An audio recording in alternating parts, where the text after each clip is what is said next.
Obrigada, em curso, por mais esse convite. Tenho aqui o prazer, vou acompanhando aqui no site, alguns pela primeira vez, outros que já tivemos reunidos, não é, na sala de formação.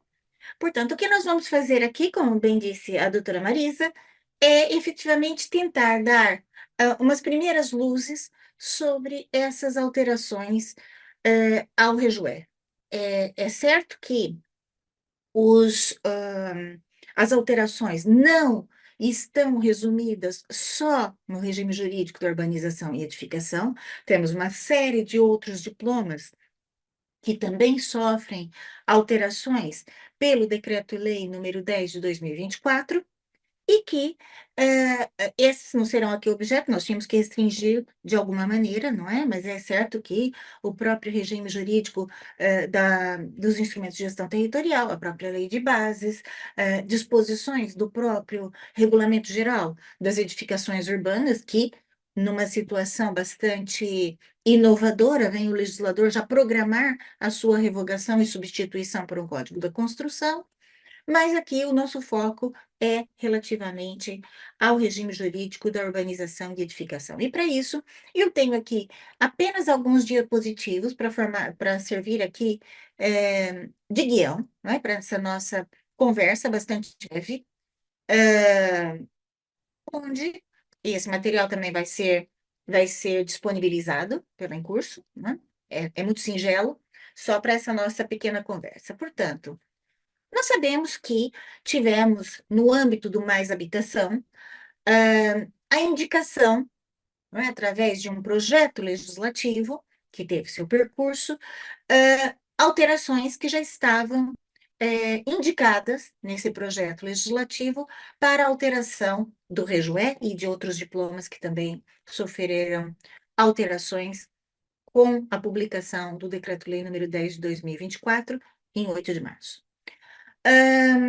Portanto, e nessa pequena nota introdutória, nós vamos verificar a tal alteração, né, que o decreto-lei, opa, já temos aqui uma gralha, não é? É 10 de 2024, um erro de digitação, que altera o REJUE, o REGEU, as acessibilidades, o regime jurídico da reabilitação urbana, não é? Ahm, a legislação própria do nosso patrimônio de interesse cultural, hum? A própria legislação que veio substituir o regime excepcional e temporário para a reabilitação de edifícios ou frações autônomas, o regime jurídico das autarquias locais, porque nós temos mais um agente com competências para apreciação dos licenciamentos e pedidos de informação prévia, o próprio Código Civil, a lei de bases, o regime jurídico dos instrumentos de gestão territorial, portanto, uma série de diplomas que efetivamente são alterados, uns mais, outros menos, sendo certo que o foco aqui foi o regime jurídico da urbanização e edificação.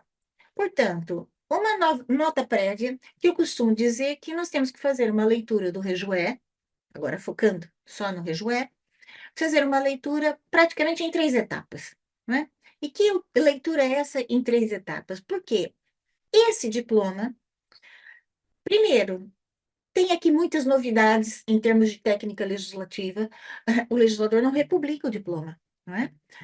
Efetivamente, nós temos lá a versão consolidada no Diário da República, mas nós não temos a republicação do diploma, né?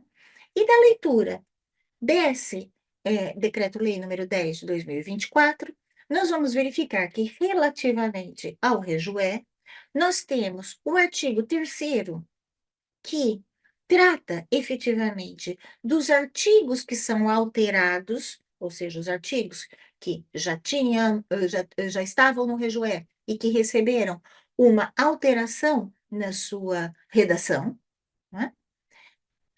Talvez o que mais nos chamou a atenção foi o legislador indicar no número 6 do artigo 4º, né, que, ao contrário do que vigorou entre 2014 a agora 2024, a possibilidade de optar pelo licenciamento, mesmo reunindo condições para ser comunicação prévia, né? O legislador ali acrescentou um não.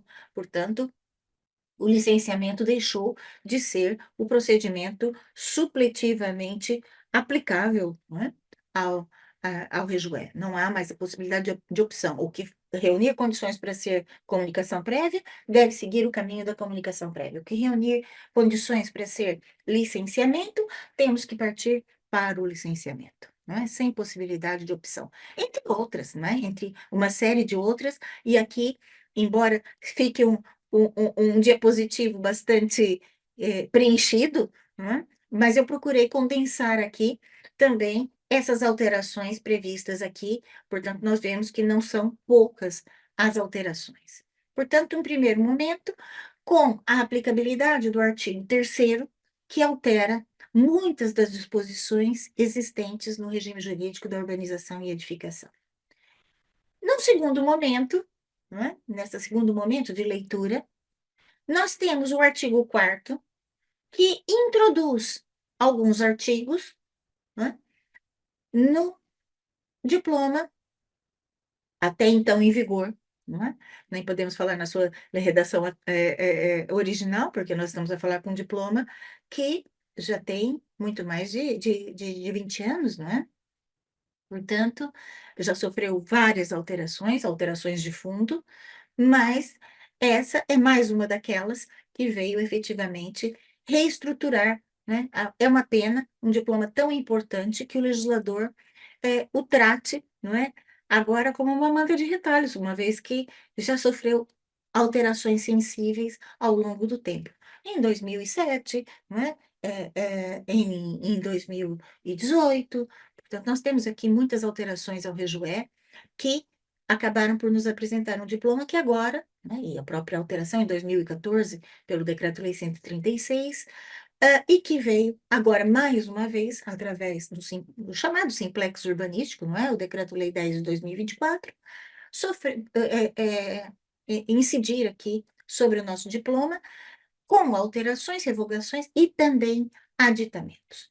O legislador vem e traz o aditamento no artigo 1º-A, com mais um conceito, não é? Que é a construção modular, opção do legislador de não alterar o artigo 2º, que traz lá as definições, o próprio artigo 4º-A, que fala dos modelos de resposta que agora temos nas portarias, não é? Entre outras disposições, o artigo 40A, que dispensa o acompanhamento policial, mesmo quando temos corte de via pública, uma situação também bastante delicada, não é? Que o legislador parece que aqui, por vezes, trata com uma certa leveza.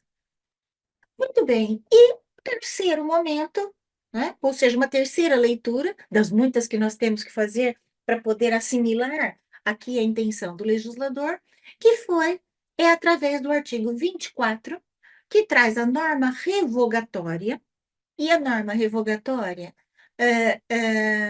que traz a revogação eh, de uma série de diplomas, de disposições legais, mas relativamente ao REGUE, é aquela que está prevista na linha C, lá do artigo 24, né? Onde traz a norma revogatória, revoga uma série de disposições que nós temos aqui no regime jurídico da urbanização e edificação. Dentre elas, uma situação que penso, e aqui nós ainda estamos, não é? Em algumas situações um pouco a, a, a, a tentar perceber esse mecanismo que levou o legislador, essas alterações trazem uma série de incongruências, trazem também algumas gralhas que são perfeitamente identificáveis dessas leituras, não é? Em três fases e outras fases mais que vêm pela frente, cada vez que nós lemos, às vezes nós nos deparamos com uma situação diferente. Portanto, aqui nós vamos verificar que o legislador revoga a linha A do número 1 do artigo 98, ou seja, eliminando aqui um tipo de contraordenação, e isso também nos deixou aqui um pouco perplexos, né?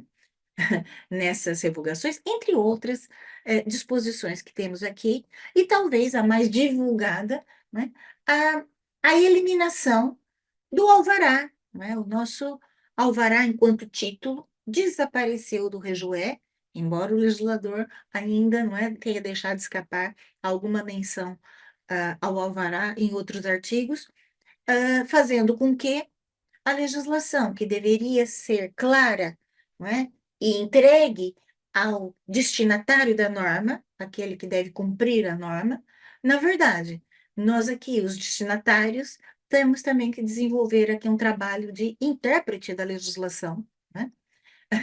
E isso não nos deixa aqui uma tarefa fácil, não é? De interpretar essa alteração que foi feita por vezes de um lado e não foi feita do outro. Portanto, temos aqui a revogação de uma série de disposições legais, né? E que mencionei duas delas, mas temos uma série de alterações, né, de revogações aqui dentro do rejoé. E eu diria que todas, depois de verificadas, né, essa leitura, depois verificada essa leitura em três tempos, identificando as alterações, os aditamentos, as revogações, né, do diploma, nós temos aqui uma outra matéria extremamente importante para nós destinatários da norma e que, mais uma vez, o legislador nos surpreende, não é? Por uma matéria bastante, um comportamento bastante inovador. E o que que diz o artigo 23? Todas essas menções, artigo 3º, 4º, 24 e também aqui o 23, nós estamos a referir ao Decreto-Lei 10 de 2024, né, que produziu alterações ao regime. E diz, não é, que, em primeiro lugar, a sua entrada, também temos aqui a sua entrada em vigor, determinadas disposições, embora publicado no dia 8 de janeiro, já tinham efeitos retroativos a 1 de janeiro, mas a maior parte, não é, das alterações ao diploma entraria em vigor, não só ao rejoé, como aos outros diplomas que também são aqui alterados pelo Simplex, mas que entraria em vigor no dia 4 de março. Essa era a previsão do legislador. Embora tenhamos outras disposições, que a implementação dessa legislação tem aqui uma cronologia até 2030. Mas nós estávamos habituados, né, com essas alterações legislativas, com o chamado vacatio legis. O que que é o vacatio legis? É o período, o tempo que medeia entre a publicação da legislação e a sua entrada em vigor.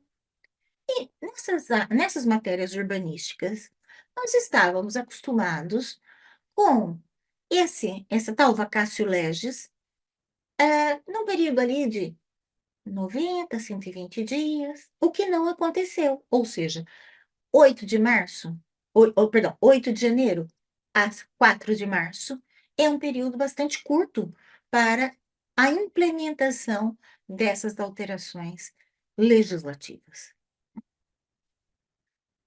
Bastasse isso, não bastasse isso, o legislador aqui efetivamente traz uma medida que faz soar os alarmes, seja dos particulares, seja da própria administração pública, no que diz respeito às matérias urbanísticas. O legislador diz expressamente que essas medidas, ao entrarem em vigor, sejam aquelas com efeitos retroativos a 1 de janeiro, sejam a maior parte delas que entraram em vigor a 4 de março, são aplicáveis aos procedimentos em curso. Ora, isso, talvez em matéria urbanística, tenha sido a primeira vez que aconteceu, ia dizer uma das primeiras vezes, mas talvez a primeira vez que isso acontece. Por quê? Normalmente, existe sempre aquela regra que nós não podemos ser afetados por norma superveniente, né? E, em regra, os procedimentos, né, de gestão urbanística eram acompanhados pela legislação em vigor no momento, não é, do início do procedimento, né? E essa legislação acompanharia o procedimento até a sua final decisão, né? O procedimento administrativo, definido lá no Código de Procedimento Administrativo como uma sucessão de atos e formalidades, né? Portanto, essa sucessão continuava, ainda que na entrada em vigor de uma legislação nova, havia ali essa garantia de que o interessado não seria afetado por norma superveniente. E muitas vezes o legislador ainda dizia: só é aplicável aos processos em curso a requerimento do interessado, normalmente quando a legislação nova fosse mais benéfica, né, ao interesse do próprio particular. O legislador abandonou essa técnica legislativa agora, em 2024, e diz que a entrada em vigor também incide sobre procedimentos em curso. E isso quer dizer que, com as novas isenções que o legislador aqui permite, se nós temos um processo em curso que transita para as isenções na nova legislação, aquele processo deve ser extinto. Se nós já não podemos fazer a escolha do procedimento, aqueles procedimentos de licenciamento que foram por escolha, também, dependendo da fase em que está o processo, vamos ter que dar uma resposta à luz da nova legislação. Nova legislação que é muito mais rigorosa em termos de cumprimento de prazos. Ora, a queixa sempre foi que o prazo, o tempo dos particulares não é o mesmo tempo da administração. E em uma série de outros diplomas, o legislador também já deixa claro que os particulares não podem se compadecer da demora da própria administração em dar resposta às pretensões que são colocadas, né? Ocorrendo o deferimento tácito.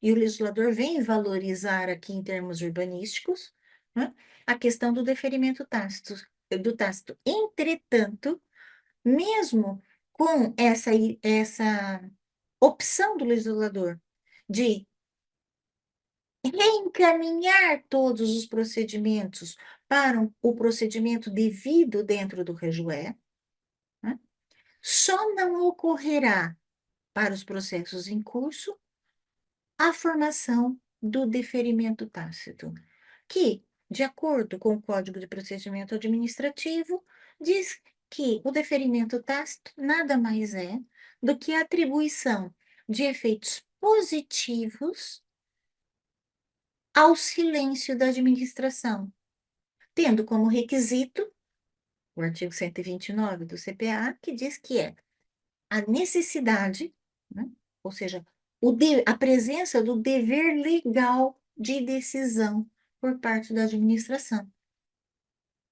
Não ocorrendo essa decisão do dever legal de decisão por parte da administração, poderá ser atribuído efeitos positivos ao silêncio da administração.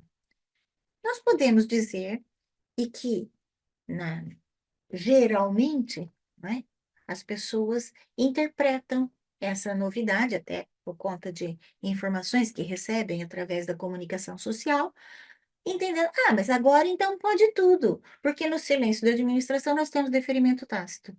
Atenção, quem está na administração sabe muito bem disso, e quem não está também precisa ser sensibilizado para essa situação. Esse deferimento tácito, ele obedece todo o regime dos atos administrativos como se fosse um deferimento expresso. E o que eu quero dizer com isso? Que ele está sujeito a ser declarado nulo, ele está sujeito a ser revogado, né, tal qual um ato expresso. Por quê? Porque não existe deferimento tácito sobre ato ilegal. Ora, se o meu pedido era para eventualmente construir numa zona não edificante, ou porque nós estamos em leito de cheia, ou porque é uma área protegida, né? Ou ainda porque uma área não edificante em termos de afastamentos, né? De vias públicas, ou seja lá do que for. Não é porque a Câmara não respondeu em tempo que automaticamente eu estou legitimado a construir naquela zona onde existe a proibição legal de construir, né? Portanto, aqui atenção, as pessoas, né, no passa-palavra, na ideia do tal simplex, né, é, é, interpretam isso de uma maneira muito ligeira, que não é, né? Não é. Eu costumo dizer que o deferimento tácito, ele não é amigo da administração, mas ele também não é o maior amigo dos particulares. Por quê? Porque nós continuamos, ou seja, embora tenhamos, não é, esse tal efeito positivo relativamente ao silêncio da administração, o tal grau de certeza que nós queremos, nós não conseguimos obter. E aqui, isso pode, além da questão em termos de direito administrativo, existem questões práticas que eu tenho certeza que não vão ajudar nem a administração, nem os particulares, né? Como, por exemplo, as pessoas que precisam de financiamento, né, para a construção ou para a compra de um imóvel. Nós vamos falar aqui da construção, e que esse particular apresenta ao banco uma certidão de deferimento tácito. Ora, o banco que vai ter a hipoteca, não é, sobre o bem e que quer estar resguardado o mais possível, né, não vai libertar o financiamento, né, com base numa certidão de deferimento tácito. Muito provavelmente, o banco vai exigir desse particular que confirme com a Câmara, certifique com a Câmara a validade daquele ato tácito, né? Pelo menos o mínimo de certeza que ele não será, não é, simplesmente declarado nulo ou revogado, né? Situação essa que também pode acontecer com os atos expressos, atenção. Mas, obviamente, que o ato expresso, nós temos aqui um outro tipo de controle, a própria fundamentação da decisão, não é? Já nos traz aqui uma espécie de termômetro quanto à sua legalidade, né? Portanto, não me parece que essa opção pela via do deferimento tácito venha efetivamente colaborar com a simplificação administrativa. Mesmo porque esse tal aligeiramento, o legislador quer apostar na celeridade. Claro que por trás de todas as reformas administrativas também existe uma via econômica muito forte, não é? Ou seja, a possibilidade de aligeirar perdão, esse relacionamento com a administração para efetivamente dar mais resposta, principalmente aos investidores econômicos. E nesse sentido, o legislador prima pela celeridade, mas ao mesmo tempo, em muitos aspectos, descura da segurança, né?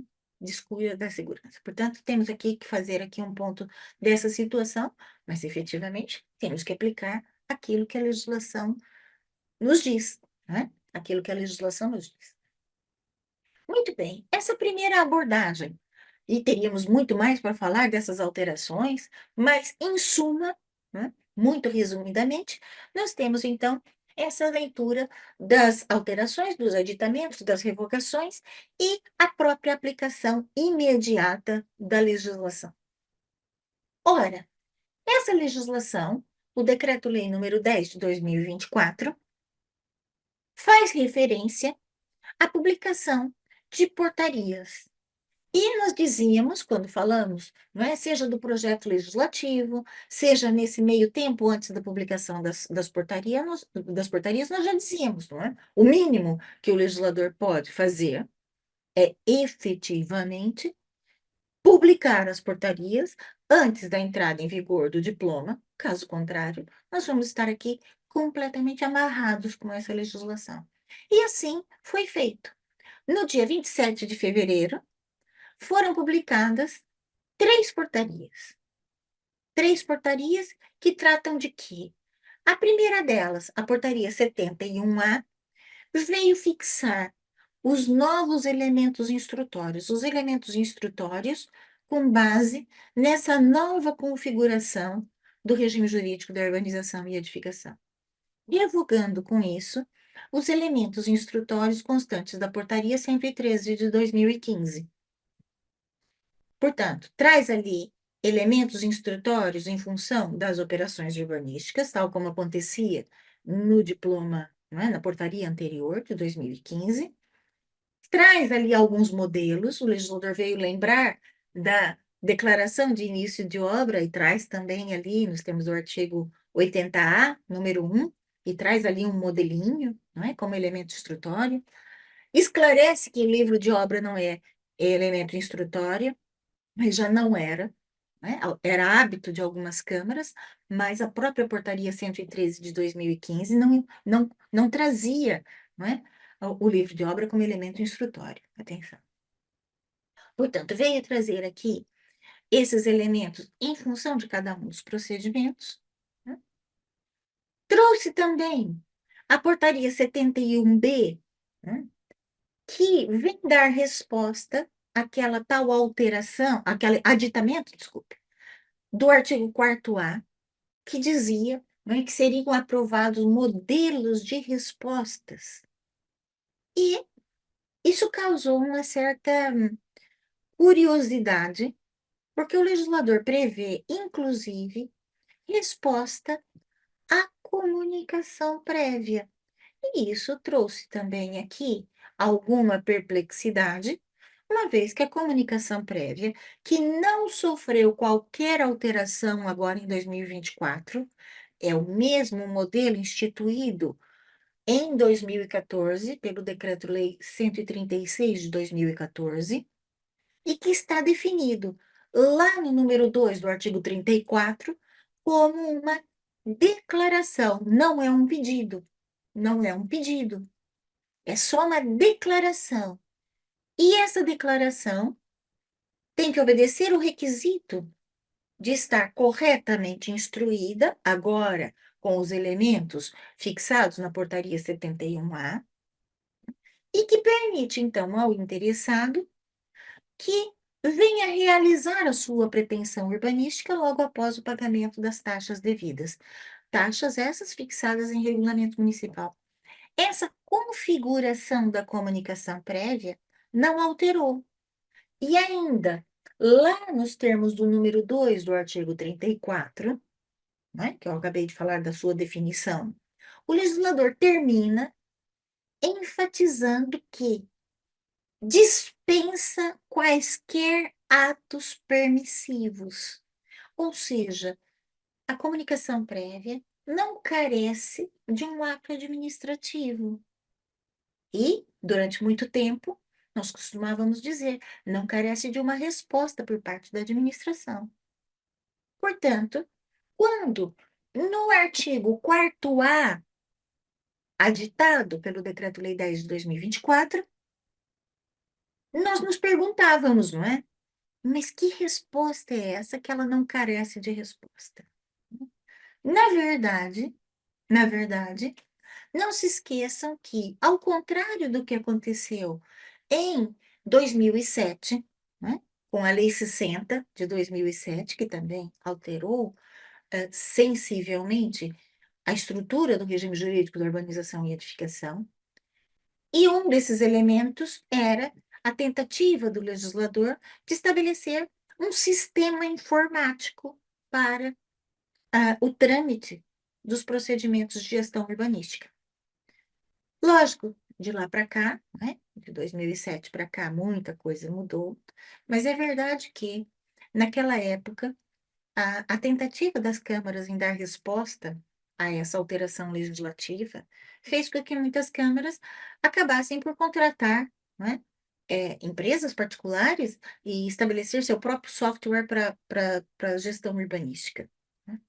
Agora, o legislador vem, nas alterações lá do artigo 8º-A do sistema informático, né, anterior sistema informático, o legislador vem falar de uma plataforma eletrônica, né, a PEPU, a Plataforma Eletrônica dos Procedimentos Urbanísticos, gerida pela AMA, portanto, não é cada município por si, o que acentuou muitas desigualdades entre municípios, né? É verdade que permitiu que muitos municípios andassem em velocidades diferentes, acentuando ainda essa desigualdade.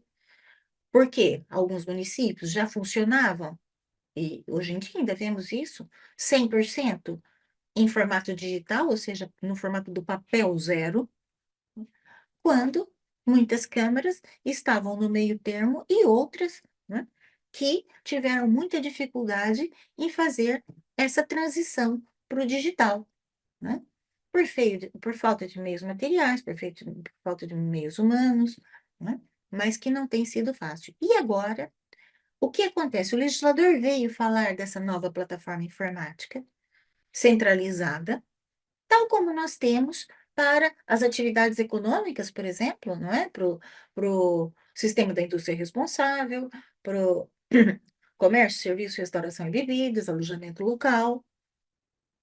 Portanto, uma plataforma, presumo que vai ser, né, vai estar lá no domínio eportugal.gov.pt, que é o nosso ponto, né, de relacionamento entre cidadãos e empresas com a administração nos seus diversos níveis para as mais diversas pretensões, né? Podemos desde instalar uma unidade industrial até marcar uma consulta no centro de saúde ou renovar a nossa carta de condução, né?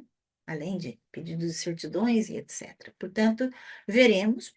E provavelmente nós estamos num momento preparatório para essa plataforma que se pretende estar em funcionamento em 2026 e que dará, então, né, penso eu, que essa tal resposta, esses modelos de utilização obrigatória de resposta a, ao pedido de licenciamento, a comunicação prévia, né? E bem como os atos a praticar pelos técnicos, vem aqui ser normatizado para funcionar como o tal comprovativo eletrônico emitido pela plataforma, né?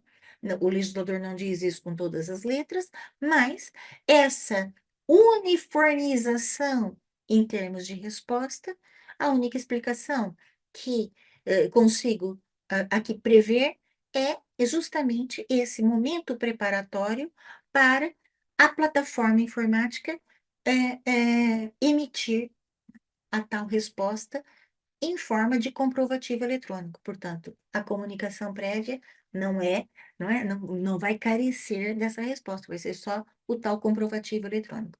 Bem como, relativamente aos licenciamentos, nós vimos agora há pouco, né? E tenho certeza que já tomaram conhecimento dessa situação, desapareceram os alvarás, o legislador eliminou a existência do título tal qual nós conhecíamos, não é? O alvará. E é importante também ficar claro que o alvará não é substituído por esses modelos de resposta, né? Senão nós estaríamos aqui a trocar seis por meia dúzia, né? Portanto, não é, o modelo de resposta não veio substituir o alvará, não é título, correto? Por favor, tenham isso em mente. Os títulos estão previstos lá no artigo 74 do REGUE, ou seja, onde falava do alvará e que agora já não fala mais, e traz como título do licenciamento o comprovativo de pagamento das taxas, o título da comunicação prévia, a tal sobreposição de, de documentos, né? O comprovativo de entrega, mais o comprovativo de pagamento das taxas, e também, no caso de ser um loteamento, além desses dois elementos, o comprovativo de caução e a escritura de cedências, que o legislador chama na comunicação prévia de instrumento notarial próprio, ou uma certidão da Câmara dizendo que não há áreas a ceder, né? Portanto, atenção que esses modelos da portaria 71B não substituem o alvará. Vem como ato preparatório na uniformização de respostas a dar que vão ser emitidos através da plataforma eletrônica quando ela estiver operacional, permitindo que todos os municípios funcionem na mesma velocidade, né? A adesão de todos os municípios. A portaria 71C vem trazer aqui alterações ao livro de obra, né? Ainda vem alterar o que já estava previsto relativamente ao livro de obra eletrônico, mas o livro de obra, como nós já vimos, não deixou de ser elemento instrutório, que já não era, mas que muitas vezes era pedido, não é elemento instrutório, né?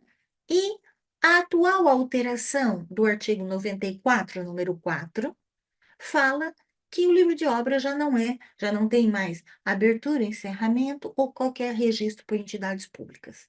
E eu arriscaria dizer que o livro de obra passa a ser um elemento entre o dono da obra e os seus técnicos, né? Mas vem aqui essas alterações. Mas uma portaria. Faltava uma portaria muito importante para a implementação do diploma, e ela veio publicada 2 dias depois. A Portaria 75/2024 vem tratar dos parâmetros de dimensionamento. Ora, nós já tínhamos a Portaria 216B, que remonta a 2008, que traziam os parâmetros de dimensionamento para as áreas de cedências para aquelas operações urbanísticas que tivessem o impacto urbanístico mais relevante, ou seja, operações de loteamento e outras, né, tivessem impacto semelhante a uma operação de loteamento. Normalmente, os edifícios contíguos e funcionalmente ligados entre si e outras situações que pudessem ser equiparadas ao impacto semelhante a uma operação de loteamento, que gerava, então, a obrigatoriedade de ceder áreas, ou ainda, na impossibilidade das cedências, termos a compensação, né, o pagamento em dinheiro sobre o tal impacto. E quais eram as finalidades das áreas cedidas? Até a publicação do Decreto-Lei 10 de 2024, nós tínhamos, não é? As áreas destinadas a espaços verdes e de utilização coletiva, as infraestruturas viárias e equipamentos de utilização coletiva, né? Eram essas as finalidades das áreas que eram objeto de cedência. Entretanto, não podemos esquecer que toda essa alteração veio no âmbito do mais habitação. Nessa época do ano passado, nós estávamos diante dessa divulgação de medidas tomadas em diversas áreas pelo governo, no sentido de trazer mais fogos habitacionais ao mercado. Não cabe aqui questionar se haviam fogos suficientes, mas eles não estavam no mercado, ou as razões por eles não estarem no mercado, que isso é uma situação, não é, que extrapola aqui o nosso objeto, e é uma conversa que efetivamente pode levar muito tempo, não é? Porque vai por outros caminhos. Muito bem. Mas a verdade é que o legislador, então, previa, desde o projeto de alteração legislativa, que nós já tínhamos conhecimento desde o ano passado, trazia mais uma finalidade relativamente às cedências, que é a habitação pública a custos controlados ou arrendamento acessível, né? Nos termos da Lei de Base da Habitação, não é? Que depois envolvia toda uma política, a criação da Carta Municipal da Habitação, né? Uma série de elementos que visavam a preservação, né? Ou a criação de espaços destinados a esse investimento na habitação pública, que foi descurado nas últimas décadas. E que, então, o legislador cria aqui mais uma finalidade de cedências.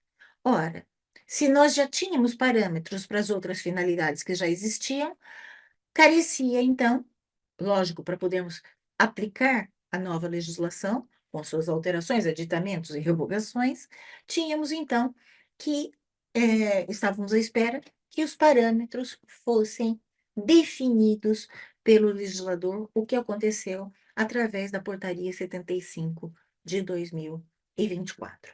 Publicadas as portarias, a legislação entrou em vigor na semana seguinte, na segunda-feira seguinte, no dia 4 de março, agora de 2024. Eu comentei ainda há pouco que da leitura da legislação, até mesmo porque nós temos, né, uma porção de recortes na legislação, né, que é de 99, o que já sofreu uma série de alterações, e essa também é mais uma. Claro que nós identificamos algumas incoerências internas da norma, mas muitas delas nós podemos resolver com uma leitura adaptada. Ora, nós sabemos que já não existe o alvará, quando vamos ler o artigo 71 das caducidades, que menciona o alvará, temos que fazer uma leitura adaptada, não é? Portanto, além dessa questão, nós temos também uma série de gralhas, né? Uma série de gralhas. Remissão a artigos não, que não estão corretos, por exemplo, quando falo das obras coercivas, né? A menção, a remissão à legislação, que não é a legislação mais adequada, né? Nessa questão das obras coercivas, o legislador, inclusive, menciona uma legislação própria, que são obras coercivas em bens culturais móveis. Não tem nada a ver aqui com urbanização e edificação. Temos gralhas, temos muitas gralhas que carecem de ser alteradas. E nós já prevíamos, né, com a publicação, já víamos muitas situações do projeto legislativo. Esse projeto legislativo recebeu uma série de contributos de municípios, da Associação Nacional de Municípios, Ordem dos Engenheiros Técnicos, da Ordem dos Arquitetos, entre outras, não é? Associações de urbanistas. E com a publicação dessa versão no Decreto-Lei 10 de 2024, mesmo assim, estavam ali presentes uma série de incongruências e uma série de gralhas. E o que que nós deduzimos, né? Ó, em breve, teremos aqui uma declaração de retificação. Entretanto, aí há algumas semanas, no penúltimo governo de ministros, Conselho de Ministros, desculpe, do governo que estava a cessar funções, qual é a novidade que nós verificamos, né? Em 21 de março, existe um ponto lá no ponto número 7 do comunicado, né, relativamente ao Conselho de Ministros, que diz, então, que foi aprovado o decreto-lei que procede a correções e clarificações ao regime jurídico da urbanização e edificação. A versão desse decreto-lei ainda anda no segredo dos deuses, nem, não é? Pelas versões não oficiais, essa matéria ainda foi divulgada. Entretanto, também causou alguma, algumas interrogações. Se nós estávamos à espera de uma declaração de retificação, por que um decreto-lei? E aqui vem mais uma suposição que daqui a um tempo espero estar em contato convosco para tentarmos esclarecer essa situação. Eu comentei ainda há pouco, quando falei da norma revogatória, que o legislador revogou a linha A do número 1 do artigo 98, né? Que constitui contraordenação a realização de operações urbanísticas sem o respectivo título, né? Não é isso que diz o artigo 98? Artigo 98, número 1, alínea A. A realização de quaisquer operações urbanísticas sujeita a prévio licenciamento sem o respectivo alvará de licenciamento, exceto nos casos previstos no artigo 81 e 103, no caso de deferimento tácito e no caso aqui de demolição. Portanto, aqui, o que acontece? O legislador revogou essa disposição, provavelmente porque constava ali a palavra alvará, né? Mas, na verdade, embora nós tenhamos o título do licenciamento, que é o comprovativo de pagamento das taxas, que é a condição de eficácia da licença, a licença é o ato administrativo, mas já era. O alvará é só o título. Era só o título. Da mesma forma que agora, só o título é o comprovativo de pagamento das taxas. Mas, atualmente, penso que o legislador, é, e muitas pessoas da fiscalização, e agora? Não existe contraordenação? Não existe, foi revogada. E os processos contraordenacionais em curso? São arquivados? Sim, desapareceu, né? O regime sancionatório.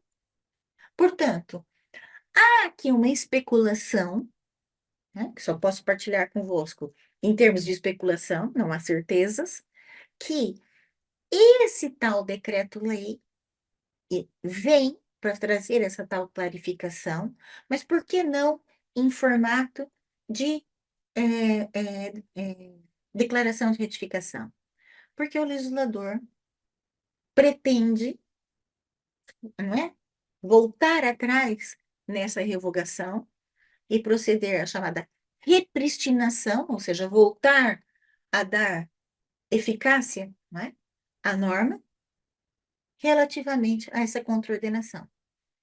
Não é uma certeza absoluta, mas isso em muitas conversas, não é? Até com penalistas que tratam dessas matérias, não é? Como é que se pode, então, repristinar essa figura, não é? De uma norma já revogada, trazê-la novamente à sua aplicabilidade, e, e é provável que seja por esse motivo que, em breve, eu tenho consultado o Diário da República todos os dias, ainda não saiu nada, mas em breve teremos esse tal decreto-lei que foi aprovado em Conselho de Ministros de 21 de março, para efetivamente corrigir e clarificar aquelas situações que nós já nos deparamos, que o legislador não é alheio, no regime jurídico da urbanização e edificação.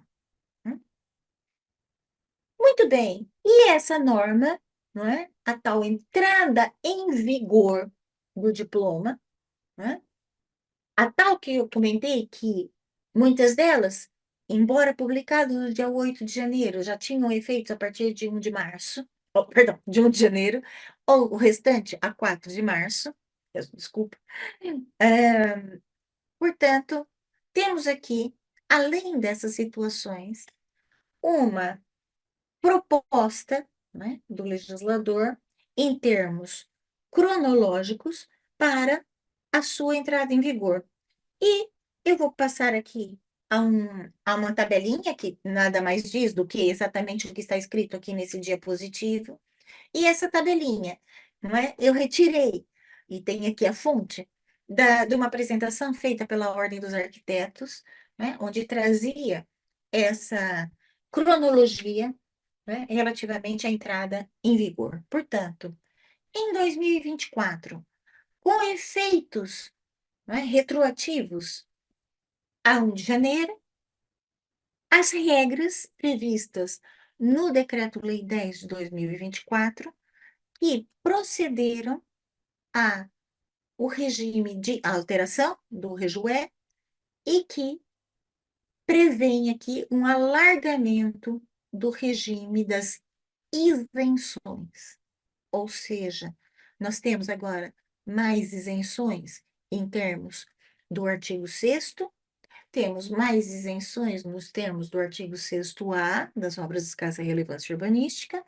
Temos um novo caso de isenção decorrente dos pedidos de informação prévia, mas esses ainda não existiam, não é?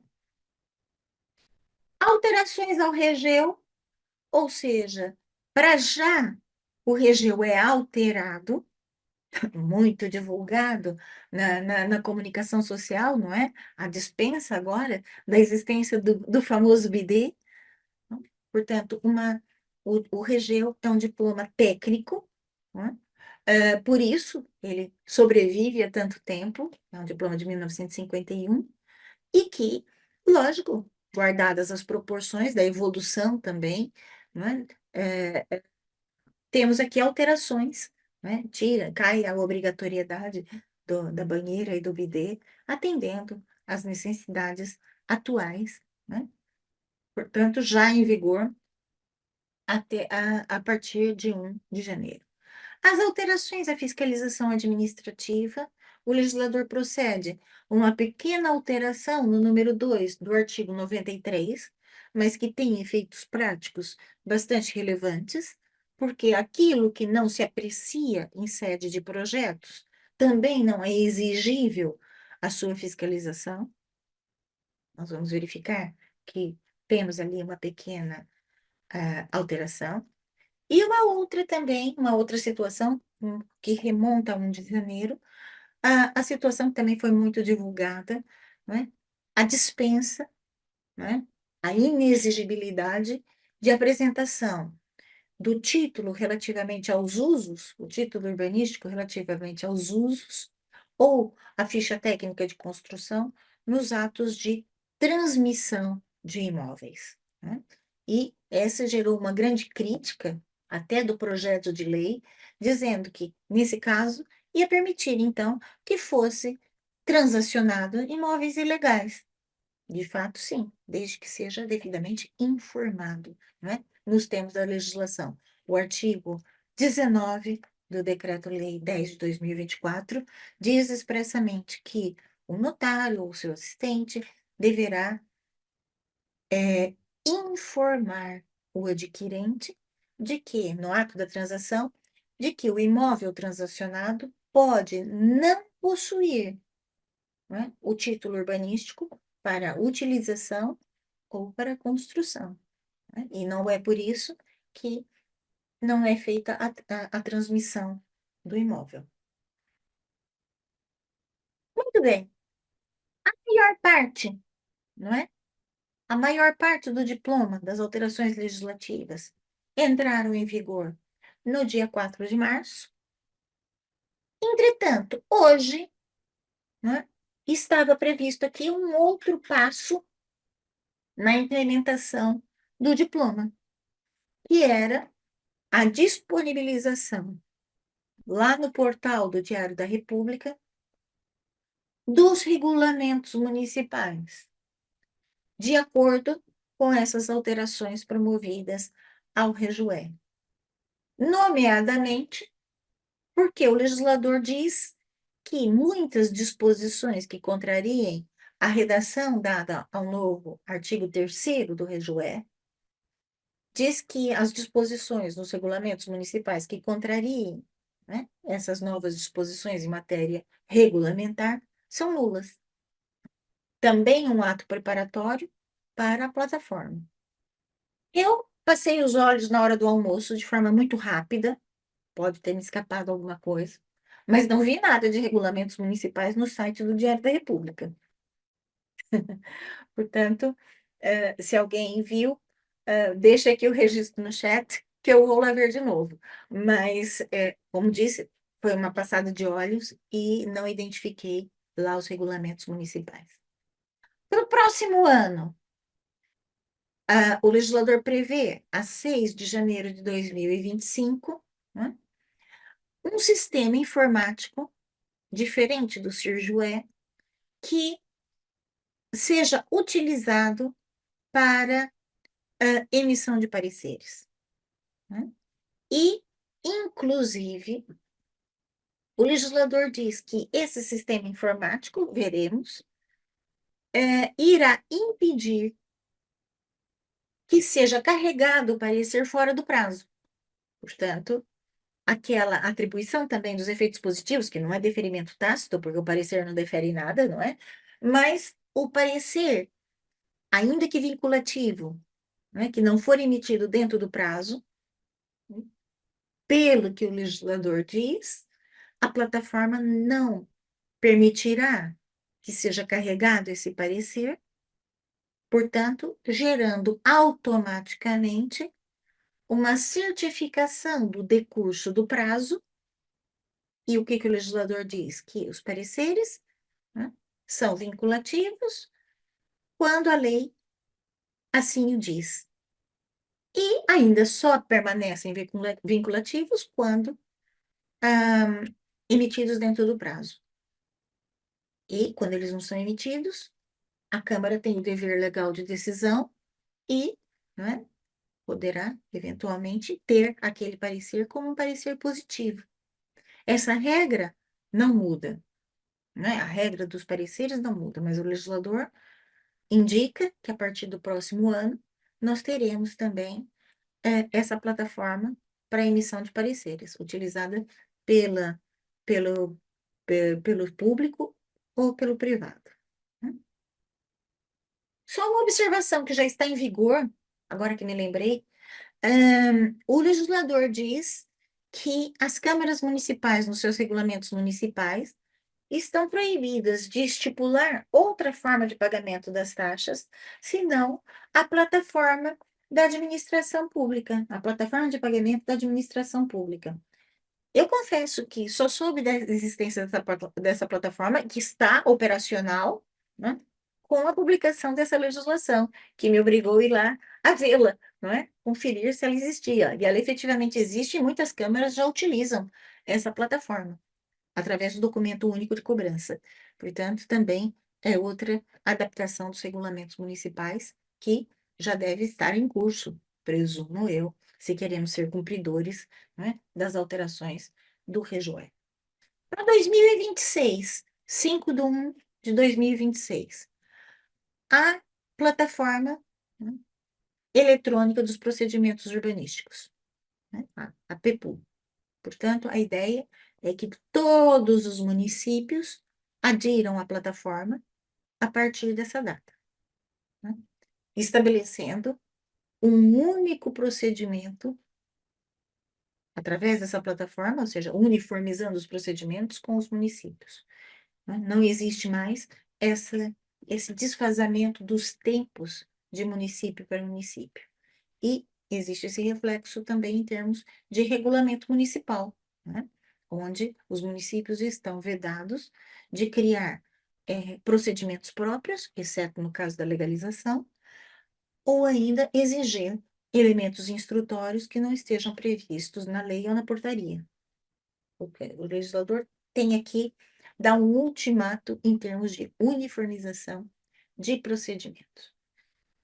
Como disse, o legislador traz aqui uma situação inusitada, que é a revogação do regeu já com data marcada, né, para 1/6 de 2026, e vai ser substituído pelo Código da Construção, né? O Código da Construção já foi determinada a equipe, o início dos trabalhos nesse diploma.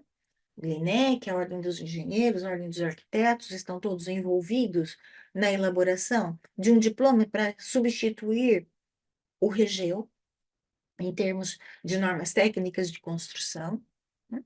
E vai substituir.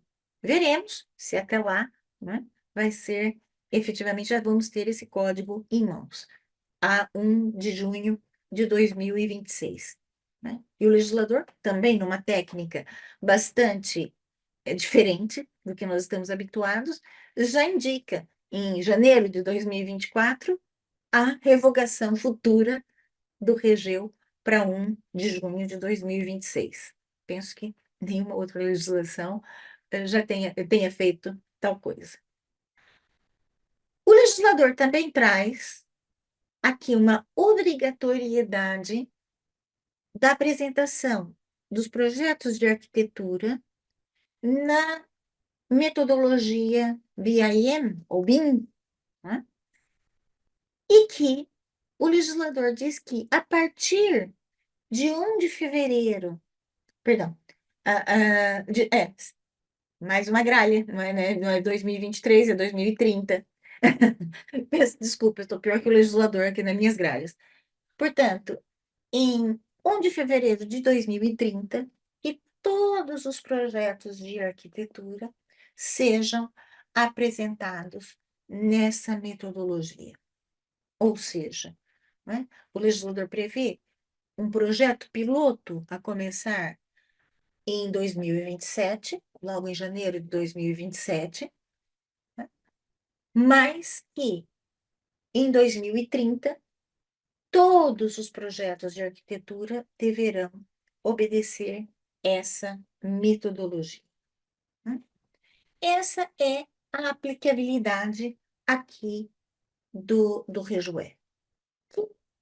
Muito rapidamente, nós vamos verificar que o objetivo do REGUE é a simplificação administrativa, por isso que ele vem com o nome do simplex urbanístico, né? Batizado como simplex urbanístico, e lendo lá no preâmbulo do diploma, é interessante que o legislador diz que essas modificações todas é a tentativa de a implementação de um regime simplificado para a urbanização e edificação, numa ótica, não é? Numa metodologia já aplicada nos termos do licenciamento zero, né? Ora, o legislador, por um lado, tem razão quando verifica que nós temos, efetivamente, o nosso território e ilhas coberto por instrumentos de gestão territorial. Entretanto, esses instrumentos de gestão territorial, por vezes, não são tão concretos a ponto de permitir, né, essa espécie de licenciamento zero no urbanismo. E o legislador está aqui, efetivamente, dando um passo de gigante, né? E diz que, no próprio preâmbulo, e eu coloco aqui entre aspas, porque foi copiado do preâmbulo, né, que o legislador quer, então, eliminar licenças desnecessárias, desproporcionadas, injustificadas, né, e fazer, efetivamente, que essas eliminações venham reduzir o prazo de espera das decisões administrativas e que venham eliminar custos de contexto, né? Custos de contexto, ou seja, se tempo é dinheiro, né, vamos aqui diminuir esses tempos. E é certo que o próprio REGUE, desde a sua criação em 99, era um diploma, e é um diploma que prima pela simplificação. Agora, essa simplificação tem que ser proporcional às tais regras pré-fixadas para a ocupação do território, né? E, portanto, nós estamos aqui um pouco em falta em termos eh, eh, de elementos, né, mais concretos de ocupação do território. E por isso o legislador veio se lembrar, né, de uma técnica que muitos municípios agora lançam mão, das unidades de execução, né, que, como o próprio nome diz, é uma ferramenta de execução de planos. Não substitui o planeamento, mas, por outras vias, chega-se praticamente ao mesmo resultado de ordenamento do território. E o legislador veio aqui, né, trazer essa situação. Parece-me que é um pouco de ouvir falar, mas temos também aqui as unidades de execução. Nessa proposta do legislador, o que nós verificamos? Mais isenções, ou seja, no artigo 6º, o legislador veio permitir o que era vedado no diploma anterior, a questão do projeto da estrutura de estabilidade, né? Onde não era possível nem melhorar a estrutura de estabilidade nas obras interiores, e agora sim, o legislador também cria aqui um regime interessante, né? Diz que é preciso ter termos de responsabilidade, não precisa ser entregue, nem é exigível que esteja presente no local da obra, mas que pode ser exigido em termos de fiscalização administrativa. Nos termos do artigo 6º-A das obras de escassa relevância urbanística, o legislador já previa, né, a colocação de equipamento para energias renováveis e energias limpas, né? É obra de escassa relevância urbanística, com determinados limites, a colocação de painéis solares fotovoltaicos, geradores eólicos, eh, ah, coletores solares térmicos, né? Já era permitido a questão para melhorar a eficiência energética dos edifícios, desde que o acabamento fosse idêntico ao original, né? Muito utilizado em termos daquelas impermeabilizações dos edifícios, né? E agora o legislador veio aqui também contemplar a substituição dos materiais de vãos que confiram um melhor uma maior eficiência energética, né? Também no caminho de muitos financiamentos que nós tivemos aí, não é? Muitas iniciativas, seja para a colocação dos painéis solares, né? Para as impermeabilizações, que tivemos aí os apoios para os edifícios, para os condomínios, para a impermeabilização, e agora também aquela situação da troca de janelas, não é? Para outras, portanto, aqui a substituição do material dos vãos, que venham conferir uma melhor eficiência energética. Nos termos do artigo 7º, o legislador amplia quem são as entidades que passam a gozar do regime próprio das obras públicas, né? O artigo 7º fala das obras realizadas pela administração pública. Não significa que não exista um procedimento, mas é um procedimento próprio, diferente, não é, das obras particulares. Portanto, vem aqui equiparar também os institutos, os politécnicos, ah, os institutos de investimento, né, também a obras, a mesma, ao mesmo caminho, não é? O mesmo procedimento das obras públicas, bem como situações de cooperativas de habitação e outras situações, quando também no âmbito do financiamento público. Portanto, o artigo 7º, né, o legislador, embora de forma taxativa, mas amplia quem são as entidades que também poderão percorrer o caminho das obras públicas. Eu falei institutos públicos e também universidades, politécnicos, né? Agora são equiparados a entidades públicas para fins de procedimento urbanístico. É aquilo que nós chamamos das isenções subjetivas, né? As obras públicas, que não significam uma completa isenção, mas sim um procedimento diferente, né? Mesmo assim, estão sujeitos à fiscalização, ao cumprimento de normas regulamentares e etc. E talvez uma novidade em termos de isenções foi a alteração ao artigo 17, número 2 do REGUE, que veio atribuir efeitos permissivos ao pedido de informação prévia.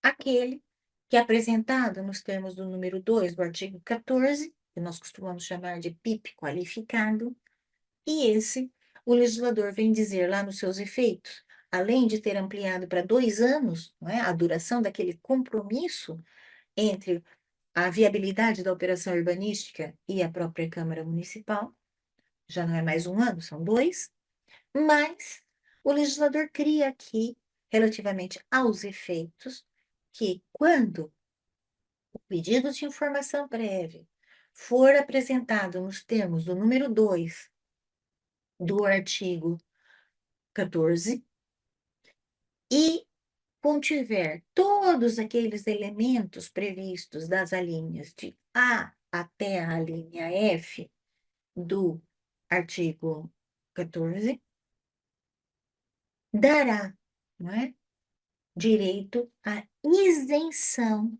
de controle prévio da operação urbanística apreciada em termos de PIP, né, o PIP qualificado.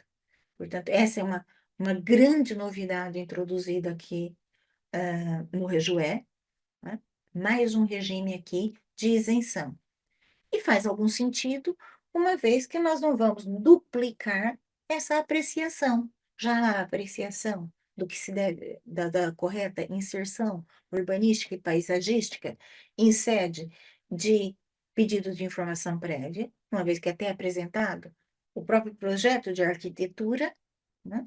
E nesse caso, o legislador entendeu não indicar que deve haver uma duplicação, ou seja, a exigência da apresentação de um licenciamento ou uma comunicação prévia posterior, gerando aqui um regime de isenção. E por isso, né, também a alteração dos elementos instrutórios e termos de responsabilidade que devem acompanhar esse PIP.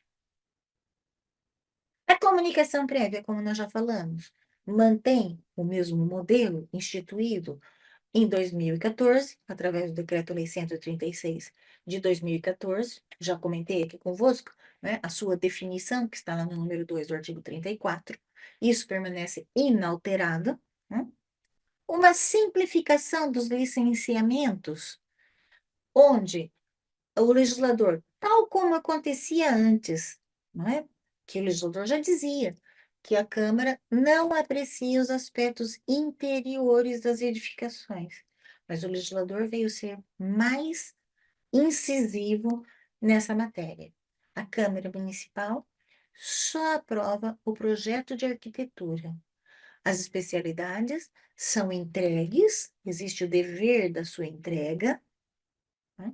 Mas só para conhecimento e arquivo por parte da Câmara Municipal. Eles não são apreciados.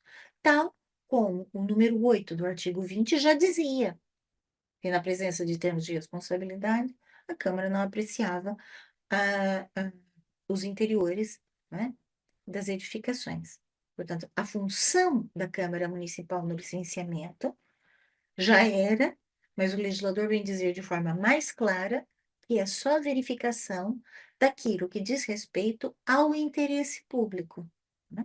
Ou seja, a correta inserção urbanística e paisagística, os afastamentos, os alinhamentos, as cércias, ou seja, o cumprimento dos planos, também no que diz respeito às características da operação urbanística e os seus usos, né?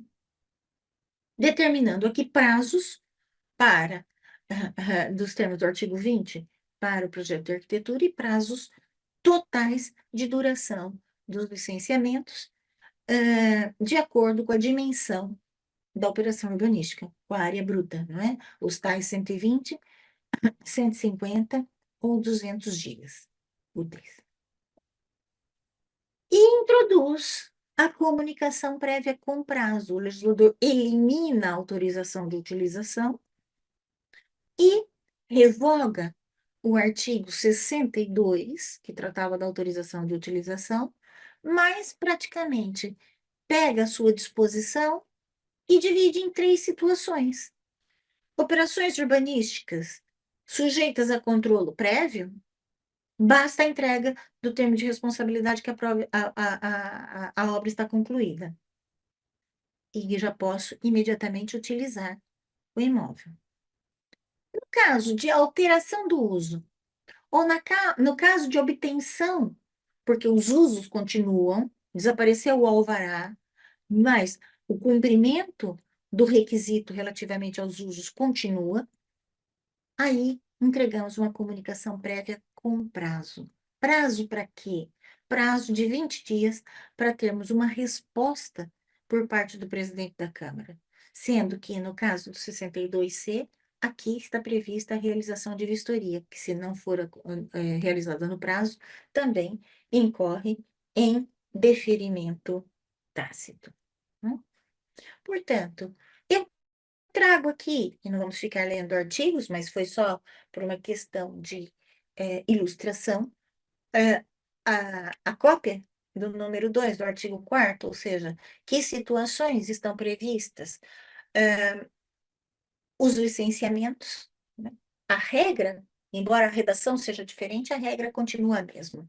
Quando nós não temos as especificações tão detalhadas, né, tão concretas, temos um licenciamento. Quando temos uma situação mais concreta no território, vamos aqui para as comunicações prévias, sendo certo que a linha F e a linha I foram revogadas porque transitaram para o regime das isenções, que era o caso da apresentação do pedido de informação prévia qualificada, nos termos do número 2 do artigo 14, e atualmente permite não a apresentação da comunicação prévia, mas permite a isenção. E no caso das obras coercivas do artigo 90A, essas obrigavam o proprietário a uma comunicação prévia e agora também foram para o regime de isenção, né?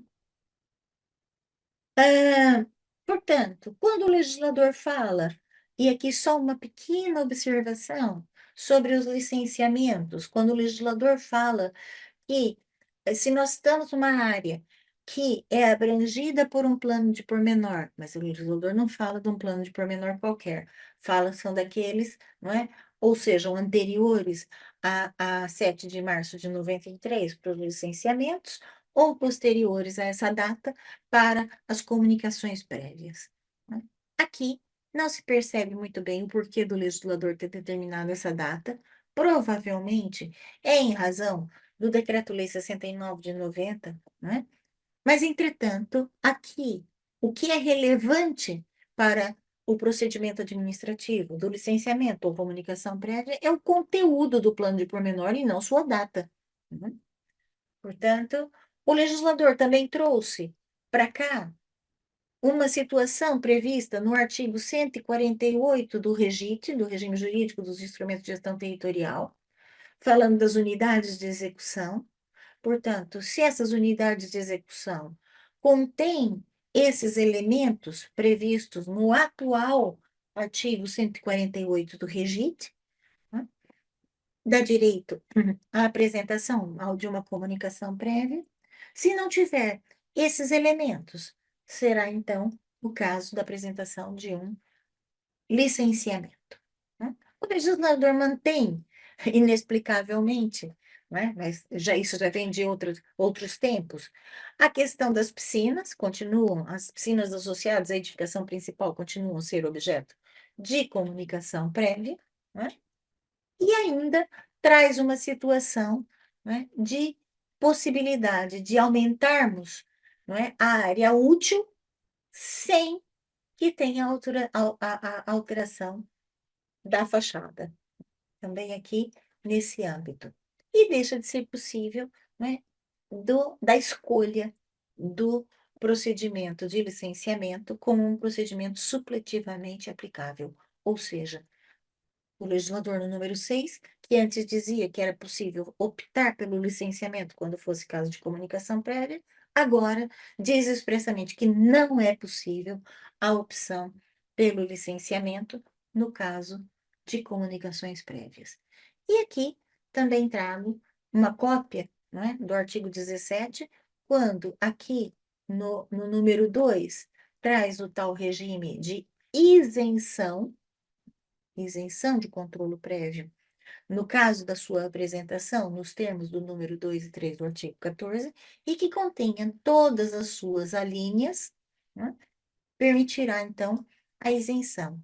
E ainda o prazo de 2 anos, ou seja, que passa de 1 ano para 2 anos para início das obras, com possibilidade de prorrogação por mais 1 ano, não como era dito no diploma agora revogado, não é? Que era possível, então, todos os anos fazer essa renovação enquanto fossem mantidas situações de fato e de direito. Aqui trouxe só uma listinha, e já tinha comentado ainda agora há pouco, dessas entidades relativamente ao acrescento, não é? De entidades que agora gozam do mesmo regime do artigo 7º, não é? O regime das obras públicas, e que, lembrando que essas entidades públicas, né, ou equiparadas, estão sujeitas a um procedimento próprio, devem cumprir, não é, as normas legais e regulamentares, continuam sujeitos à fiscalização e, eventualmente, quando não seja o município, até mesmo a pagamento de taxas, dependendo do regulamento municipal. E isso é só aqui algumas indicações desse novo regime.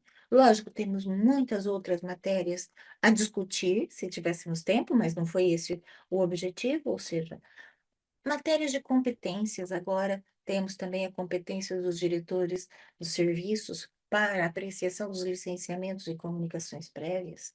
Perdão. pedidos de informação prévia, não comunicações prévias. Né? A questão da própria criação do deferimento tácito, se cabe deferimento tácito ou não na aprovação do projeto de arquitetura, em que termos que ocorre o deferimento tácito do procedimento de licenciamento em si. Né? Aqueles novos prazos, como é que nós depois verificamos o cumprimento dos 120, 150 ou 200 dias? Né? A própria situação relativamente à revogação das disposições relativas à autorização de utilização, a aplicabilidade do novo artigo 62A, 62B e 62C relativamente aos usos, né? A questão da alteração do Código Civil, que permite a alteração do uso, não é? Facilitado quando o uso proposto seja habitacional, o que também dá origem a uma situação que não é verdade, muito divulgada também na comunicação social, né? Ah, e agora podemos transformar a loja em habitação? Sim, é verdade. Ah, podemos transformar a garagem em habitação? Não, não é verdade, né?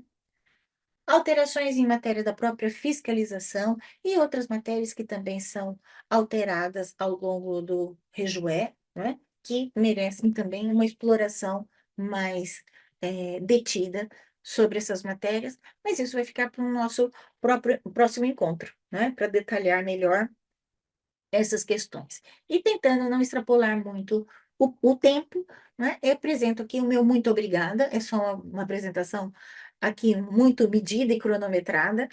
Tem também, vocês vão receber esse material. Peço desculpa pelas gralhas que coloquei ali, erros de data, principalmente, não é? Mas, de qualquer maneira, vão ter também o meu contato, ou através da Incurso, ou diretamente enviando um e-mail. Eu tenho sempre um compromisso que respondo os e-mails. Eu não sou muito rápida, porque às vezes tenho um acúmulo de trabalho e não consigo, mas procuro ser o mais rápida possível, e é uma questão, não é, de compromisso, respondo sempre, tá bem? O meu muito obrigada por terem me ouvido esse pedacinho. Marisa, Muito obrigada, Cláudia. Eu acho que abre aqui uma caixa de Pandora pedindo e-mails.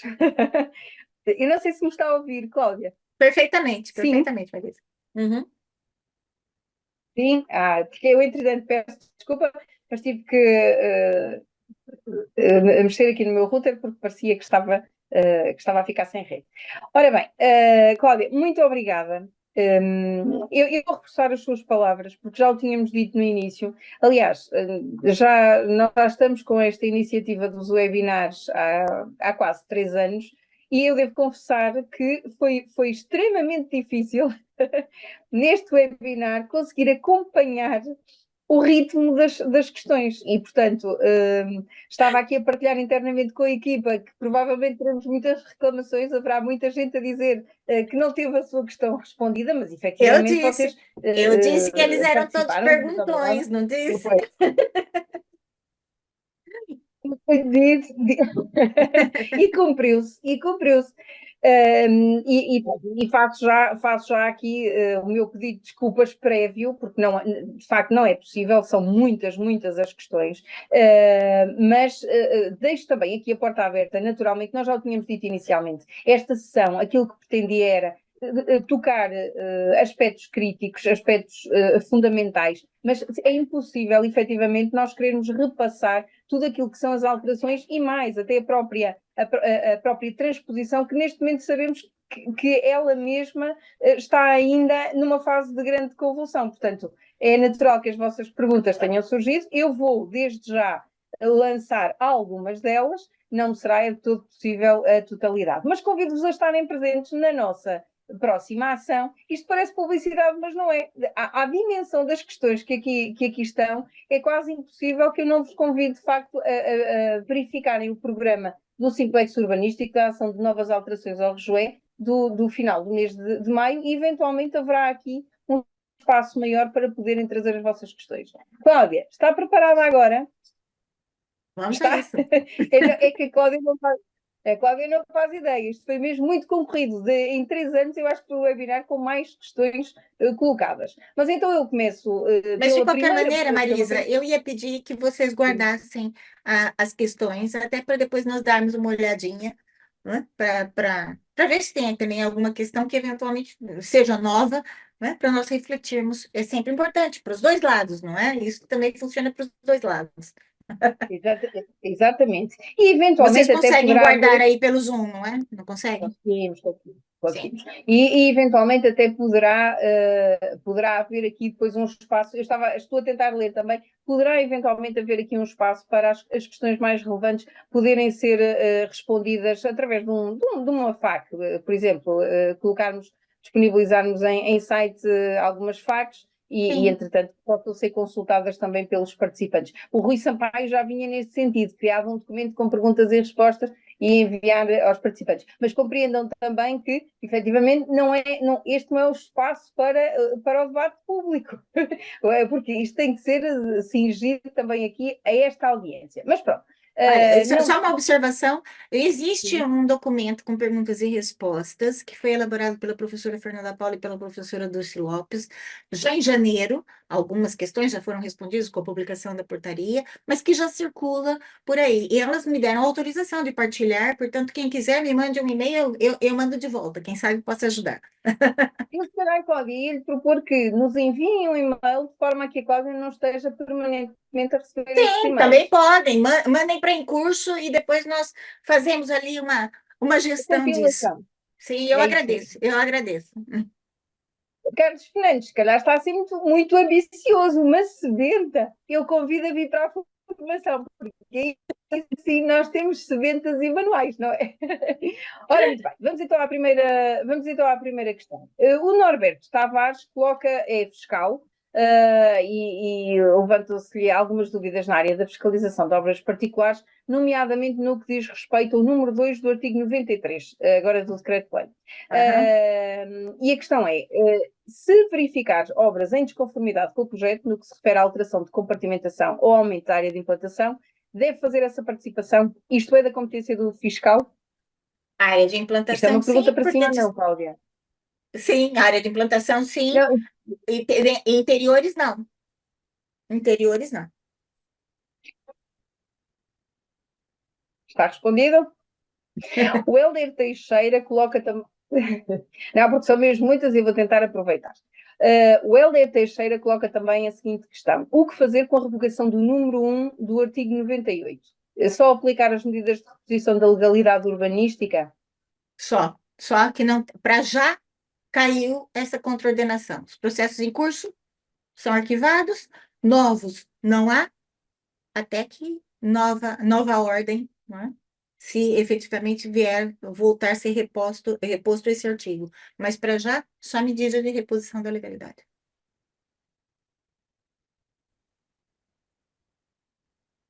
Marisa? A Marisa congelou. Eu peço só que me confirmem. Eu não sei se sou eu, não é? É, está Eu peço desculpa, congelada. Cláudia. Sim, estão a ouvir? Sim, sim, agora Eu sim, acho já que sou eu. voltou. É aqui. Vá-me fazendo esse alerta, porque eu acho que a internet está contra as nossas perguntas e respostas. O Rui Dias coloca também a seguinte questão: como é que os procedimentos iniciados antes da entrada em vigor do decreto-lei podem ser abrangentes diploma legal? É legal o artigo 23, 23, para lá? Cláudia? Sim? Eu vou ler exatamente, Ah, eu vou ler exatamente como, não, não, como pode, o pode Rui nos. deixar, já percebi. Sim? Aplica-se a Ok. legislação nova aos procedimentos em curso, exceto a ocorrência do deferimento tácito, tá bem? Portanto, não ocorre deferimento tácito para os processos em curso. Só há aqui o ajuste do procedimento. Se partiu para o regime de isenção, o processo deve ser extinto. Se era opção pelo licenciamento e entrou com, perdão, se era comunicação prévia e entrou com licenciamento, deve ser feito o devido ajuste. ou, em último caso, até a extinção do procedimento. Mas isso, nesse caso, tem outros reflexos relativamente ao aproveitamento dos documentos e pagamentos de taxa, mas isso falamos noutra altura. Mas deve ser adaptado. J. Souza questiona o seguinte: qual o prazo para os procedimentos de licenciamento que têm que ser controlados em comunicação? Eu acho que é controlados ou comunicados em comunicação prévia. Não, controlados. Qual é o prazo dos procedimentos de licenciamento que têm que ser controlados em comunicação prévia? Não, ou é licenciamento ou é comunicação prévia. O licenciamento, conforme, veja no artigo 23, que estabelece, de acordo com a dimensão, a área bruta de construção, determina a contar do início do pedido, ou seja, da entrega do requerimento, 120, 150 ou 200 dias úteis, não é? Para termos o procedimento finalizado. Mas o procedimento do artigo 20, né, a aprovação do projeto de arquitetura, está dentro desse limite temporal, tá bem? Caso não ocorra, deferimento tácito. Os prazos têm que ser Joana controlados? Gouveia. São isso. Diga. Joana Gouveia questiona também, tendo sido eliminada a linha A do número 1 do artigo 98 do RJE, como nos baseamos legalmente para punir como contraordenação e passar os autos de notícia? Já não há contraordenação. Para já, não há. Portanto, mas o auto de notícia Rápida. não vai dar direito à contraordenação porque não existe a previsão legal, né, com essa revogação. Portanto, para já, nós estamos no momento que não tem contraordenação para falta de licença. Cláudia, eu peço desculpa, eu vou retomar aqui a questão de J. Souza, porque a questão que lhe coloquei, ela diz, não é bem isto, um processo que entrou como licenciamento, mas tem que ser transformado em comum. Não, em comunicação prévia. Sim, tem que ser adaptado. Vai depender do estado em que está esse licenciamento. Se basta só juntar especialidades, já se transformou em comunicação prévia. Caso não seja possível, naquele período do aperfeiçoamento, transformar em comunicação prévia, não é? O processo deve ser extinto. Isso vai depender muito no estado que estiver o processo para fazer essa convalação, se é possível, né, transformar o licenciamento em comunicação prévia. Em regra, eu teria tendência em dizer que não é possível em razão dos prazos, né? Mas isso vai depender do estado que está o procedimento, tá bem? Na pior das hipóteses, poderá ser extinto. Sara Simões, a questão da Sara vai no sentido de, no âmbito de uma obra ilegal, sem os necessários atos administrativos de controle prévio, que se encontra sujeita a licenciamento, qual a contraordenação a aplicar, uma vez que foi revogada a linha A do número 1 do artigo 98 do RJE. Não há contraordenação. Para já, não há contraordenação. Exatamente o que já tinha sido. Existe, na pior das hipóteses, nós podemos ter a sanção acessória das falsas declarações do técnico, não é? Que diz que cumpre com as normas legais e regulamentares, e na verdade não. Mas a contraordenação, não. Esse tem sido o grande problema, e que eu comentei convosco, que nós especulamos que esse tal decreto-lei que foi aprovado no Conselho de Ministros de 21 de março venha efetivamente tentar, não é, recuperar essa situação da linha A do número 1 do artigo 98, que deduzo ter sido revogado por engano. Não é? Deve ter sido aquelas buscas que nós colocamos ali no Word, não é? Ou no PDF, procurando pelo nome de alvará, e Zax, vamos lá revogar esse aqui que fala do alvará. E, na verdade, criou esse problema todo. A verdade é que, atualmente, nós não temos essa contraordenação. Ela desapareceu. Não havendo a contraordenação prevista, não temos como instaurar o procedimento. A Cátia questiona, também é fiscal de Tomar, e a dúvida que tem é relativa ao ponto 11 do artigo 6. Neste momento, se neste momento as obras que vão alterar a estrutura de estabilidade são isentas de controle prévio, mas precisam de um termo de responsabilidade no local, então o que fazemos caso esse termo não exista? Aí temos contraordenação. Temos contraordenação, porque ele não cumpre com as normas legais e regulamentares, não cumpre com uma obrigação legal, né? Portanto, aí temos obras ilegais. Efetivamente, temos obras ilegais. Porque o que o legislador diz? Eu não preciso apresentar o termo de responsabilidade, ou seja, agora já posso melhorar, né, a estrutura de estabilidade, coisa que no regime anterior não era possível, eu tinha que fazer um licenciamento, né, ainda que fossem obras interiores, ainda que eu fosse colocar eventualmente uma viga metálica para melhorar a estrutura de estabilidade, o legislador não permitia que fosse afetada a estrutura de estabilidade, nem para melhor, muito menos para pior. O legislador agora vem encarar essa situação e permite que a estrutura de estabilidade seja reforçada, mas nesse caso é preciso que tenha um termo de responsabilidade atestando que melhora e, face à situação original do imóvel, não agrava a sua situação, nem piora. Esse termo de responsabilidade deve existir, é de responsabilidade do dono da obra, né? E não é preciso estar na obra, nem é preciso estar apresentado na Câmara Municipal, só é preciso existir. Não se esqueçam da questão da previsão do aviso de início de obra, e isso é elemento que vai permitir efetivamente essa fiscalização, porque tem a indicação de quem é o responsável da obra. Embora não exista contraordenação, existe essa obrigação no artigo 80A, e existe também aqui o modelo na portaria 71A, que prevê a entrega desse documento, né, do aviso de início de obra, como vulgarmente nós chamamos.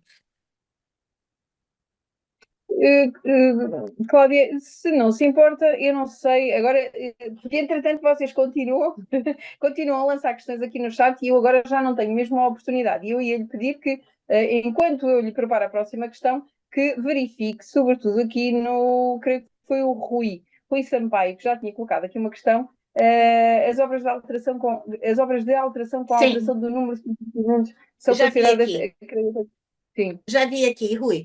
A situação é, o legislador permite o aumento não da área de implantação, mas o aumento da área útil. É diferente. Nós poderíamos dizer que é o aumento na falta de melhor expressão, eu sei que os técnicos podem não concordar comigo, mas na falta de melhor expressão, dentro da caixa da construção. Ou seja, nós estamos a falar situações, por exemplo, se existe um pé direito que é possível fazer um mezanino, não é?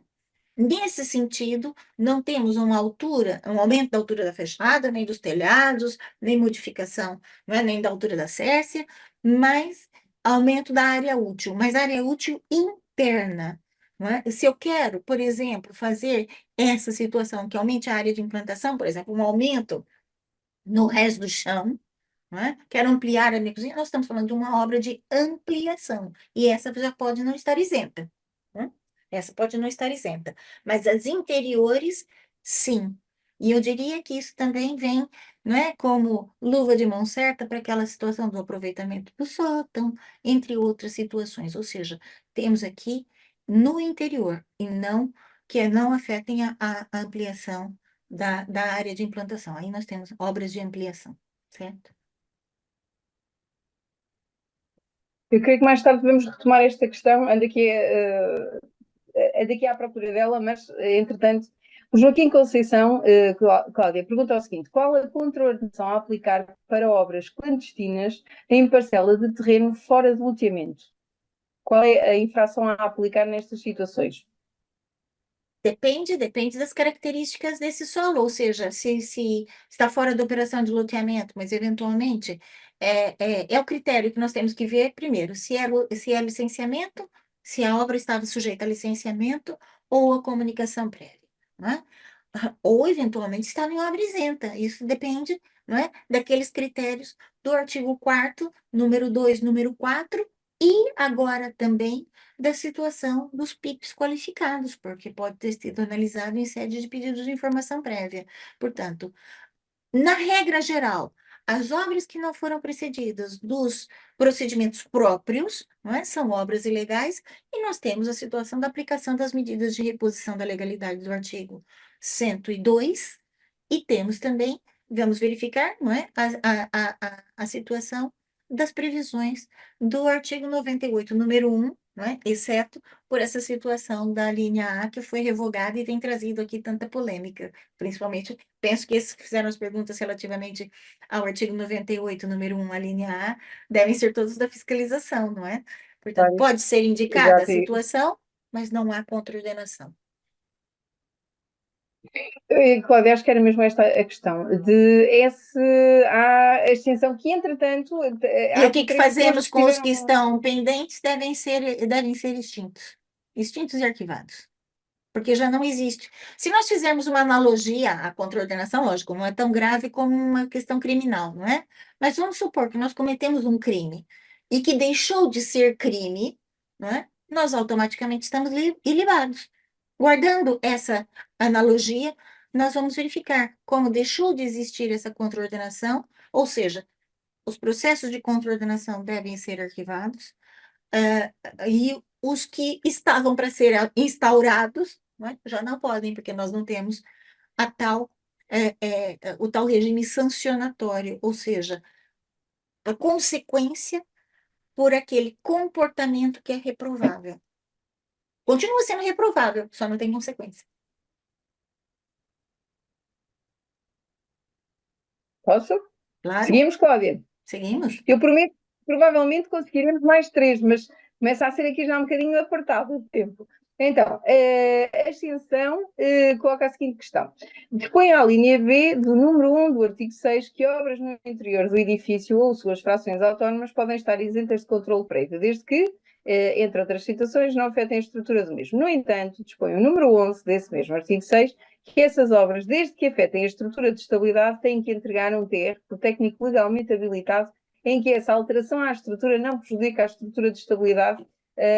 Assim, tenho dúvidas se não existe alguma incongruência entre a linha B do número 1 e o número 11 do artigo 6. Ou seja, essas obras mantêm-se isentas de controle prévio desde que seja entregue o TR ou não. Não E esta foi precisam ser uma pergunta entregues. que andou aqui. Não precisam ser entregues. Se for verificar bem, o número 11 diz que quando nós falamos, o que que são essas obras interiores? Em regra, essas obras interiores, eu costumo dizer que são obras cosméticas, não é? Do estilo querido, mudei a casa. Ou seja, tirar o bidê, substituir a banheira por uma base de duche, mudar o piso, mudar o azulejo, não é? Mudar os móveis de cozinha, não é? Portanto, esse tipo de situação. Só que o que acontece é que as pessoas fazem uma leitura dessas obras interiores como se fechassem a porta e lá pudessem fazer o que queriam. E com essa moda, não é, do open space, não é? Portanto, a tentação de derrubar paredes é muito grande, né? A tentação, e isso, a questão do risco está aqui presente. Mas isso não é de agora, tem sido uma prática, não é? E que depois, o que que o legislador então veio dizer? Então, não altera a estrutura de estabilidade. Muitas vezes até reforça a estrutura de estabilidade. Mas para isso é preciso ter um técnico. Por quê? Nós, não é? Ó, eu sou jurista, eu lá sei qual é a parede, se ela tem função de estabilidade ou não, né? Se ela colabora ou não para a estabilidade, né? Depois chegamos àquele extremo de dizer, mas eu derrubei a parede, mas fica aqui uma coluna no meio da minha sala e eu não quero, vamos tirar a coluna também. Obviamente que depois levamos para o telhado, não é? Em cima da cabeça. Não é essa a ideia. A ideia dessas obras interiores, e o legislador, como vê essa prática, qual foi a resposta a dar? Então, se não for só a tal obra cosmética, né, da mudança de uma alcatifa velha para um flutuante, não é? Ou da tirar o bidê e a banheira para colocar numa base de duche, se efetivamente vier interferir com a estrutura de estabilidade, que tenha um termo de um técnico que ateste que aquilo melhora ou, por outro lado, não interfere com a estrutura de estabilidade. E quem é esse técnico? É aquele técnico no regime da qualificação profissional do Decreto-Lei 31/2009, na atual redação, que ele já sofreu também alterações. Não é? Portanto, o técnico habilitado no regime da qualificação profissional. Não é um procedimento administrativo, continua sendo isento, e o legislador diz no número 11 que, no caso dessas obras interiores, é preciso ter o termo de responsabilidade, mas esse termo não precisa ser entregue à Câmara, não precisa estar Uhum. na obra, mas pode ser solicitada a sua exibição em sede de fiscalização. Portanto, o proprietário da obra tem que ter esse termo de responsabilidade, ele não precisa entregar, tá bem? Claro, o Nuno vem exatamente no mesmo sentido. Com as obras interiores, com um alargamento do número de frações, não afetando a estabilidade, o procedimento tem que ser esse. Tem Exato. que existir, na mesma um Não parecer. afetando estabilidade, estamos no âmbito da nossa liberdade, não é? Mas atenção, esse fracionamento, voltamos à questão, é preciso cumprir com normas legais e regulamentares. O REGEU fala que nós não podemos, por exemplo, ter quartos sem janelas, não é? Se bem que a parte interior já não é verificada e as pessoas é que têm que assumir essa responsabilidade, não é? Eu vou ficar aqui com uma última questão que nos foi deixada pelo Lourenço, AR Lourenço, porque não tem, eu começo a ver aqui o tempo mesmo a apertar. E, Cláudia, a última questão para este webinar é no Decreto-Lei número 128 de 2014, de 29 de agosto, portanto, o regime jurídico de exploração dos estabelecimentos de alojamento local. A linha A do número 1 do artigo 6 é obrigatória a autorização de utilização ou o título de utilização válido do imóvel, como será de acordo com o Decreto-Lei 10 de 2024, de 8 de janeiro. Atenção, para as atividades econômicas, não é só o alojamento local, não é? Isso acontece no CIR, isso acontece nos serviços, restauração e bebidas, comércio, serviço, restauração e bebidas. Atenção, os usos urbanísticos fixados, nomeadamente no plano diretor municipal, e quando é intermunicipal, continuam presentes. Só desapareceu foi o título, tá bem? O cumprimento dos usos continua o mesmo. Portanto, para o futuro, né, nós não temos o título urbanístico, mas vamos precisar comprovar na mesma que aquele prédio, aquela fração, é idôneo para o fim pretendido. Essa expressão continua lá, aqui no Rejué. Continua aqui no Rejué, da mesma forma que continua a possibilidade da a possibilidade de atribuição de usos mistos, de acordo com os usos fixados no plano, tá bem?